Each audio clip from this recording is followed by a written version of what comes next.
আজকের দিনটা কিন্তু অনেক সুন্দর, একদম ঠান্ডা ওয়েদার আর বৃষ্টিমুখর দিন ছিল। ভাবলাম আজকের সারাদিনের ভিডিওটা একটু আপনাদের সাথে শেয়ার করি। হ্যালো এভরিওয়ান, আসসালামু আলাইকুম। আমি উম্মে সালমা আপনাদের মাঝে বড় একটা ব্লগ ভিডিও নিয়ে হাজির হলাম। এখানে আমি সকাল থেকেই আমার ভিডিওটা শুরু করেছি। আমি সকালে আমার মেয়েকে স্কুল থেকে আনার জন্য গিয়েছিলাম, আর আসার সময় ভালোই একটু বৃষ্টি নেমেছিল। ভাবলাম একটু সেটা আপনাদের সাথে শেয়ার করি। তারপর বাসায় এসে আমি একটু মুরগির মাংস রান্না করতেছিলাম। মাংসটা আমি ভিজিয়ে রেখে গিয়েছিলাম, আর মাংস রান্না করা দেখে আমার মেয়ে বলল যে মামনি একটু খিচুড়ি রান্না করো, আজকে তো একটু বৃষ্টির দিন, ঠান্ডা ঠান্ডা আমি একদম ঝরঝরা খিচুড়ি খাবো। এর জন্য মুরগির মাংস রান্না করতেছিলাম, আর মুরগির মাংস আমি সব মশলা টশলা দিয়ে কষিয়ে সুন্দর করে রান্না করতেছিলাম, আর একটু ঝাল কম দিচ্ছিলাম কারণ আমার মেয়ে এখন ঝাল খেতে পারে না, আর আমিও মেয়ের জন্য এখন ঝাল খাওয়া একদম কমিয়ে দিয়েছি। এখানে আমি মুরগির মাংসটা খুব ভালোভাবে কষিয়ে তারপর ঝোল দিয়ে নিয়েছি। আর তারপরে আমার মেয়ে টিভি দেখতে দেখতে আমাকে 2টা নুডলস এনে দিল, আর বললো মামনি আমি একটু নুডলস খাবো। তারপর ওর জন্য আমি একটু ডিম দিয়ে নুডলস রান্না করতেছিলাম। আর নুডলসটা আমি খুব সহজে রান্না করেছি, শুধু ডিমটা আর একটু কাঁচামরিচ আর একটু পেঁয়াজ দিয়ে তার মধ্যে আমি নুডলসটা দিয়ে কিছুক্ষণ ভেজেছি। আর এখানে কিন্তু আমার নুডলস রান্না অলমোস্ট হয়ে গিয়েছে। তারপরে আমি নুডলসটা নামিয়ে বাটির মধ্যে নিয়ে আমি আমার মেয়েকে দিতে যাচ্ছিলাম।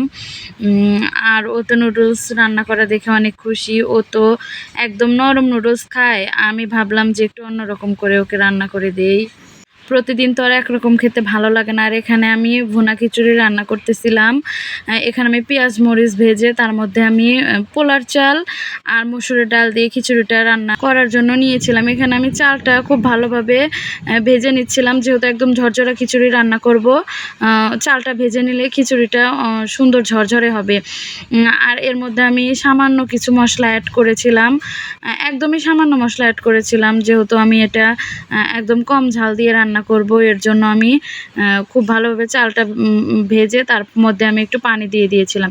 এখানে আমি গরম পানি অ্যাড করিনি। আমি কালকে আমার একটা পোস্টে বলেছিলাম আমরা উত্তরবঙ্গের মানুষ কিন্তু আমের সিজন আসলে সব কিছু দিয়ে আম খেতে অনেক বেশি পছন্দ করি। আর এগুলো আমাদের বাসার গাছের আম, এগুলো কালকে আমার আম্মু আমাকে দিয়ে গিয়েছিল। আর এই আমগুলো আমি দুপুরবেলা কেটে খাচ্ছিলাম। আর এই যেখানে আমার খিচুড়ি রান্না কিন্তু একদম শেষ হয়ে গিয়েছে। আর আমি একটু টেস্ট করে দেখছিলাম যে আসলে খিচুড়িটা কেমন হয়েছে। মাশাআল্লাহ, খিচুড়ি রান্নাটা কিন্তু অনেক মজা হয়েছিল। আর খিচুড়িটা আমি যেভাবে ঝরঝরে করে রান্না করতে চেয়েছিলাম ঠিক তেমনই কিন্তু হয়েছিল খিচুড়িটা। তারপরে আমি আমার মেয়েকেও খেতে দিয়েছিলাম খিচুড়িটা। ও খুব মজা করে খিচুড়িটা খেয়েছিল। আমার আজকের ভিডিওটা এই পর্যন্তই।